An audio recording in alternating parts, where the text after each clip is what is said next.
Hello everyone, welcome back to my channel. గత వీడియోలో general స్టడీస్లో భాగంగా ప్రీవియస్ పేపర్లో వచ్చిన కొన్ని ప్రశ్నల్ని చూసాం. ఈరోజు కూడా జనరల్ స్టడీస్లో భాగంగా ప్రీవియస్ ఎగ్జామ్ పేపర్లో వచ్చిన కొన్ని బిట్స్ చూద్దాం. చూడండి ఫ్రెండ్స్, ఇక్కడ ప్రశ్న రిట్ అంటే అరెస్ట్ చేసిన వ్యక్తిని తన ముందు హాజరుపరచాలని కోర్టు ఆదేశిస్తుంది. అది ఏ రిట్టో అడిగాడు. ఇక్కడ డాష్ రిట్ అంటే అరెస్ట్ చేసిన వ్యక్తిని తన ముందు హాజరుపరచాలని కోర్టు ఆదేశిస్తుంది. ఇక్కడ ఆన్సర్ హెబియస్ కార్పస్. మరొక ప్రశ్న, రాజ్యసభ సభ్యులు ఎన్ని సంవత్సరాల కాలానికి ఎన్నుకోబడతారు? చాలా ఈజీ ప్రశ్న. రాజ్యసభ సభ్యులు ఎన్ని సంవత్సరాల కాలానికి ఎన్నుకోబడతారు? ఆన్సర్ 6 సంవత్సరాల కాలానికి. మరొక ప్రశ్న, భారతదేశంలో కింది రాష్ట్రాలలో ఏది ద్విసభ శాసనసభను కలిగి ఉంది? ఏది ద్విసభ శాసనసభను కలిగి ఉంది? ఒడిస్సా, పశ్చిమ బెంగాల్ అన్నాడు. ఇక్కడ ఆన్సర్ రెండిట్లో కూడా ద్విసభ విధానం లేదు, ద్విసభ శాసనసభ విధానం లేదు. మరొక ప్రశ్న, భారతదేశంలోని కింది రాష్ట్రాల్లో 30 కంటే లోక్సభ, చూడండి 30 కంటే ఎక్కువ లోక్సభ నియోజకవర్గాలు ఉన్నవి ఏవి?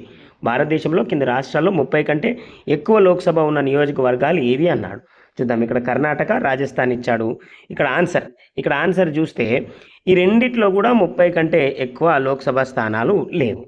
మరొక ప్రశ్న, భారత రాజ్యాంగం ప్రకారం అన్ని పంచాయతీ సంస్థల్లో స్థానాలు మహిళలకు ఎన్ని పంచాయతీ స్థానాలు రిజర్వ్ చేయబడ్డాయి అన్నాడు. భారత రాజ్యాంగం ప్రకారం అన్ని పంచాయతీ సంస్థల్లో స్థానాలకు మహిళలకు రిజర్వ్ ఎన్ని చేయబడ్డాయి అన్నాడు. ఆన్సర్ 1/3 వంతు, అనగా 3వ వంతు రిజర్వ్ చేయబడ్డాయి. మరొక ప్రశ్న, కింది వాటిలో ఏ రాజ్యాంగ సవరణలు పట్టణ స్థానిక ప్రభుత్వానికి సంబంధించిన నిబంధనలు రూపొందించాయి? చూడండి, ఏ రాజ్యాంగ సవరణలు పట్టణ స్థానిక ప్రభుత్వానికి సంబంధించిన నిబంధనలు రూపొందించాయి అన్నాడు. ఇక్కడ ఆన్సర్ 73వ రాజ్యాంగ సవరణలు, 73వ రాజ్యాంగ సవరణలు. మరొక ప్రశ్న, భారత రాజ్యాంగంలోని ఏ ఆర్టికల్ పంచాయతీల అధికారాలు, అథారిటీ మరియు బాధ్యతలకు సంబంధించింది? చూడండి, భారత రాజ్యాంగంలోని ఏ ఆర్టికల్ పంచాయతీల అధికారాలు, అథారిటీ మరియు బాధ్యతలకు సంబంధించింది అన్నాడు. Answer 243G, article 243G. చూడండి ఫ్రెండ్స్, మరొక ప్రశ్న, 48వ ప్రశ్న, federation of the Indian chamber commerce and ఇండస్ట్రీస్లో డాష్ సంవత్సరంలో ఏర్పడింది అన్నాడు. చూడండి, federation of the Indian chamber of commerce and industries FICCI డాష్లో ఏర్పడింది. ఏ సంవత్సరంలో ఏర్పడింది అన్నాడు. ఇక్కడ ఆన్సర్ 1927లో ఏర్పడింది, 1927లో.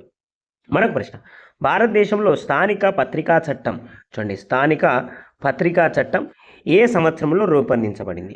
భారతదేశంలో స్థానిక పత్రికా చట్టం ఏ సంవత్సరం?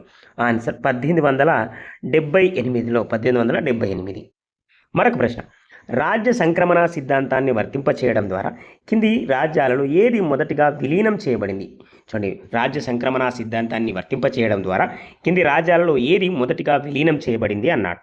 ఆన్సర్ ఇక్కడ సతారా విలీనం చేయబడింది మొదటిసారిగా.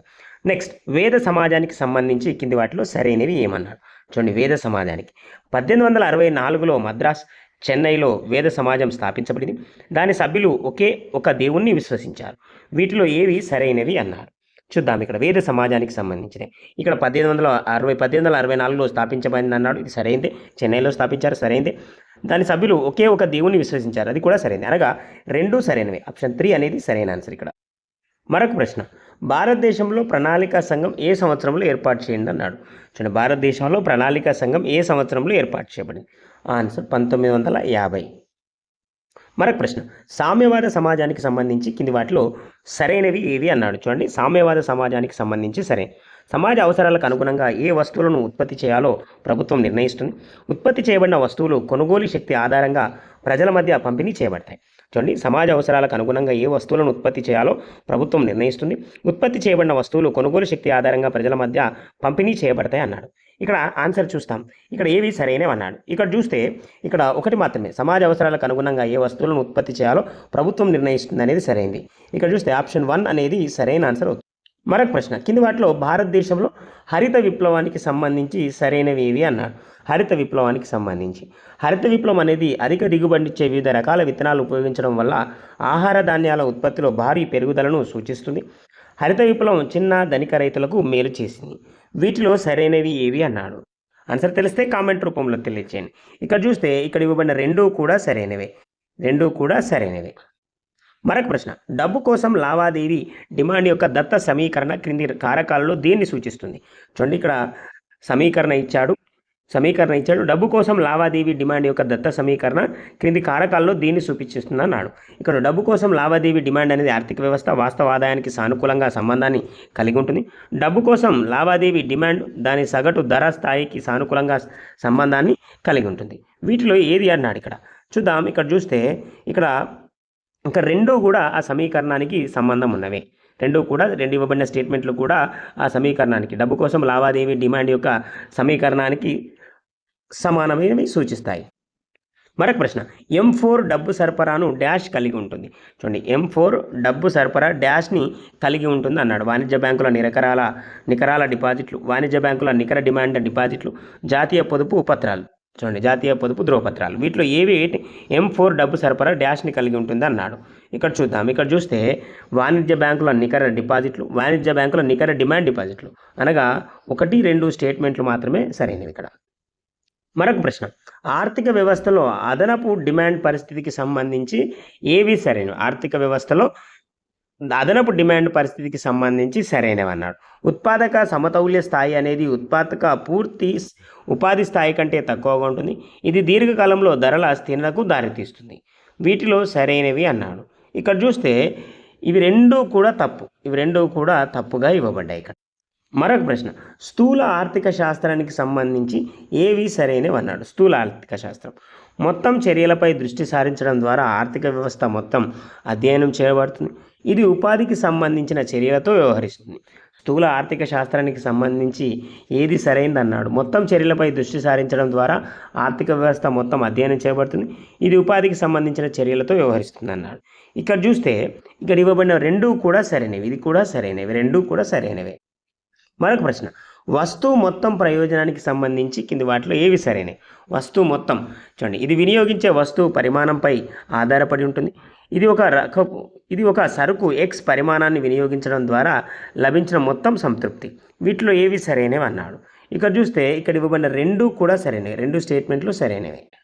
నెక్స్ట్ క్వశ్చన్, కింది వాటిలో సరిగ్గా జతపరచబడినది ఏది అన్నాడు. చూడండి ఫ్రెండ్స్, ఇక్కడ ప్రశ్న ఈ మధ్య కాలంలో ఇటువంటి క్వశ్చన్లు ఎక్కువ వస్తున్నాయి, అభ్యర్థులు గమనించాలి. కింది వాటిలో సరిగ్గా జతపరచబడినది ఏదన్నాడు. డిమాండ్ వక్రరేఖ కిందికి వాలుగా ఉంటుంది. బడ్జెట్ రేఖ కిందికి వాలుగా ఉంటుంది. ఇక్కడ చూద్దాం. ఇక్కడ చూస్తే ఇవి రెండూ కూడా సరైనవే. డిమాండ్ వక్రరేఖ కిందికి వాలుగా ఉంటుంది. బడ్జెట్ రేఖ కూడా కిందికి వాలుగా ఉంటుంది. మరొక ప్రశ్న, గిఫెన్ వస్తువు కింది షరతుల్లో దేనిని అనుసరిస్తుంది? గిఫెన్ వస్తువు కింది షరతుల్లో దేన్ని అనుసరిస్తుంది? ప్రత్యామ్నాయ ప్రభావం కంటే ఆదాయ ప్రభావం బలంగా ఉంటుంది. మంచి డిమాండ్ దాని ధరకు ప్రతికూలంగా ఉంటుంది. దేన్ని అనుసరిస్తుంది అన్నాడు. ఇక్కడ ఆన్సర్ ఒకదాన్ని మాత్రమే, ప్రత్యామ్నాయ ప్రభావం కంటే ఆదాయ ప్రభావం బలంగా ఉంటుంది అనేది సరైనది. మరొక ప్రశ్న, దాని ధర యొక్క ప్రతి స్థాయిలో వస్తువుకు డిమాండ్ మారితే డిమాండ్ వక్రతలో మార్పు ఉంటుంది. క్రింది ప్రకటనలతో ఏది సరైనది? దాని ధర యొక్క ప్రతి స్థాయిలో వస్తువుకు డిమాండ్ మారితే డిమాండ్ వక్రతలో మార్పు ఉంటుంది అనేది క్రింది వాటిలో ఏది సరైనది? సాధారణ వస్తువుల కోసం డిమాండ్ వక్రత ఎడమవైపుకు మారుతుంది. నాసిరకం వస్తువుల కోసం డిమాండ్ వక్రత కుడివైపుకు మారుతుంది అన్నాడు. ఇక్కడ ఏవి సరైనవి? ఇవి రెండూ కూడా తప్పుగా ఇవ్వబడ్డాయి. ఇక్కడ ఆన్సర్ ఒకటి కానీ లేదా రెండు కానీ ఏది కాదు, రెండు కూడా తప్పే.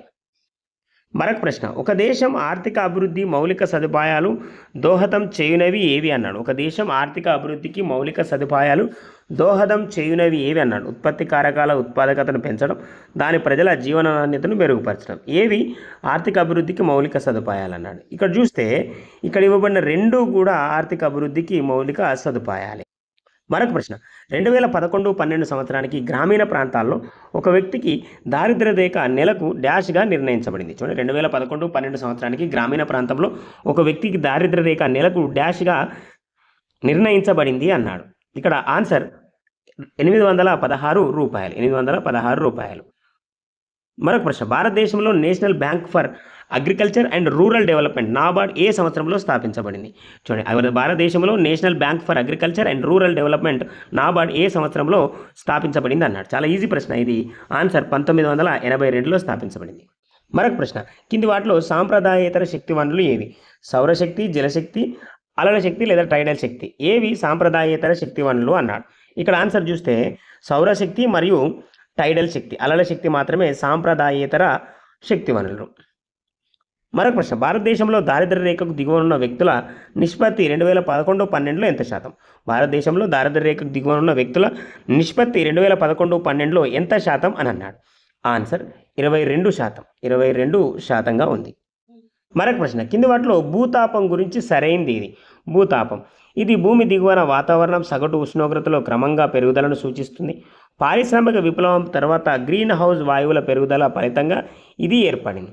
ఇక్కడ ఏది సరైంది అన్నాడు. ఇక్కడ చూస్తే ఇక్కడ ఇవ్వబడిన రెండు కూడా సరైనవి, రెండు స్టేట్మెంట్లు కూడా సరైనవి. మరొక ప్రశ్న, ఓజోన్ క్షీణతకు సంబంధించి కింది వాటిలో ఏవి సరైనవి అన్నాడు. ఓజోన్ క్షీణత, స్ట్రాటోవారణంలో క్లోరిన్ బ్రోమిన్ సమ్మేళనాలు అధిక స్థాయిలో ఉండడం వలన ఓజోన్ క్షీణత సమస్య ఏర్పడుతుంది. ఓజోన్ పొర క్షీణత ఫలితంగా ఎక్కువ అతినీల లోహిత వికిరణం భూమికి చేరి జీవులకు నష్టాన్ని కలిగిస్తుంది. ఏవి సరైనవి అన్నాడు. ఇక్కడ చూస్తే ఇక్కడ ఇవ్వబడిన రెండూ కూడా సరైనవే. ఇక్కడ ఇవ్వబడిన రెండూ కూడా సరైనవే. పేదరిక నిరోధ పథకం ప్రారంభించిన సంవత్సరం కింది జతలలో ఏది సరిగ్గా ఉంది అన్నాడు. చూద్దాం. గ్రామీణ ఉపాధి కల్పన కార్యక్రమం 1985, స్వర్ణ జయంతి గ్రామ స్వరాజ్ గారి యోజన 1999. వీటిలో ఏవి సరైనవి అన్నారు. ఆన్సర్ తెలిస్తే కామెంట్ రూపంలో తెలియచేయండి. ఇక్కడ చూస్తే స్వర్ణ జయంతి గ్రామ స్వరాజ్ గారి యోజన 1999 అనేది మాత్రమే సరైనది, అంటే ఆప్షన్ 2 అనేది సరైనది ఇక్కడ. మరొక ప్రశ్న, 2011 జనాభా లెక్కల ప్రకారం జనాభా పరంగా తెలంగాణ భారతదేశంలో ఏ స్థానంలో నిలిచింది? చూడండి, 2011 జనాభా లెక్కల ప్రకారం జనాభా పరంగా తెలంగాణ భారతదేశంలో ఏ స్థానంలో నిలిచింది అన్నాడు. ఆన్సర్ ఇక్కడ 12వ స్థానంలో నిలిచింది. మరొక ప్రశ్న, ఏటూరు నాగారం వన్యప్రాణుల అభయారణ్యం తెలంగాణలోని ఏ జిల్లాలో ఉంది? ఏటూరు నాగారం వన్యప్రాణుల అభయారణ్యం తెలంగాణలోని ఏ జిల్లాలో? ఆన్సర్ ఇక్కడ మంచిర్యాల జిల్లా. మరొక ప్రశ్న, కింది వాటిలో తెలంగాణలో ప్రవహించే నది ఏది అన్నాడు. చూడండి, ఆన్సర్ కామెంట్ రూపంలో తెలియచేయండి మీకు ఆన్సర్ తెలిస్తే. కింది వాటిలో తెలంగాణలో ప్రవహించే నది ఏది అన్నాడు. ఆన్సర్ ఇక్కడ ఓన్లీ మంజిరా నది మాత్రమే. మంజిరా నది మాత్రమే తెలంగాణలో ప్రవహిస్తుంది. మరొక ప్రశ్న, తెలంగాణలో పక్షి జాతుల్లో వృక్ష మరియు జంతుజాలం గొప్ప వైవిధ్యాన్ని కలిగి ఉంది. చూడండి, తెలంగాణలో డాష్ పక్షి జాతులలో వృక్ష మరియు జంతుజాలం గొప్ప వైవిధ్యాన్ని కలిగి ఉంది అన్నాడు. ఆన్సర్ 365 పక్షి జాతులలో తెలంగాణ 365 పక్షి జాతులలో వృక్ష మరియు జంతుజాలం గొప్ప వైవిధ్యాన్ని కలిగి ఉంది. మరొక ప్రశ్న, తెలంగాణ రాష్ట్ర గణాంకాలు 2021 ప్రకారం రాష్ట్ర మొత్తం జనాభాలో ఎస్టీల శాతం అన్నాడు. చూడండి, ఎస్టీల జనాభా సుమారు ఎంత శాతం కన్నాడు. చూడండి, 2021 ప్రకారం రాష్ట్ర మొత్తం జనాభాలో ఎస్టీల శాతం ఎంత అని అడిగాడు. ఎస్టీల శాతం ఇక్కడ ఆన్సర్ చూస్తే 9%. ఎస్టీల శాతం ఇక్కడ 9%గా ఉన్నది. 9%గా ఉంది ఎస్టీల శాతం. మరొక ప్రశ్న, తెలంగాణ రాష్ట్ర గణాంకాలు 2021 ప్రకారం రాష్ట్ర లింగ నిష్పత్తి ఎంత? చాలాసార్లు అడిగిన ప్రశ్న ఇది. తెలంగాణ రాష్ట్ర గణాంకాలు 2021 ప్రకారం రాష్ట్ర లింగ నిష్పత్తి. ఆన్సర్ 988. మరొక ప్రశ్న, తెలంగాణ రాష్ట్ర గణాంకాలు 2021 ప్రకారం రాష్ట్ర మొత్తం జనాభాలో పట్టణ జనాభా ఎంత శాతం ఉంది? పట్టణ జనాభా అడిగాడు. చూడండి, ఇప్పుడు తెలంగాణ రాష్ట్ర గణాంకాలు 2021 ప్రకారం రాష్ట్ర మొత్తం జనాభాలో పట్టణ జనాభా ఎంత అన్నాడు. ఇక్కడ ఆన్సర్ 39%. ఆన్సర్ 39% పట్టణ జనాభా. మరొక ప్రశ్న, 2021లో ప్రవేశపెట్టిన జోనల్ వ్యవస్థ ప్రకారం చూడండి, 2021లో ప్రవేశపెట్టిన జోనల్ వ్యవస్థ ప్రకారం తెలంగాణలో ఎన్ని జోన్లు ఉన్నాయి? ప్రస్తుతం ఎన్ని జోన్లుగా విభజింపబడ్డాయి అన్నాడు. ఆన్సర్ 7 జోన్లుగా విభజింపబడ్డాయి. ఇవి ఫ్రెండ్స్ జనరల్ స్టడీస్లో భాగంగా ప్రీవియస్ పేపర్లో వచ్చిన కొన్ని ప్రశ్నలు. మరొక వీడియోలో మరికొన్ని ప్రశ్నలు చూద్దాం. మీకు యూస్ఫుల్గా ఉన్నాయని నేను భావిస్తున్నా. లైక్ చేయండి, షేర్ చేయండి, అలాగే సబ్స్క్రైబ్ చేస్తారని ఆశిస్తున్నా. Thank you.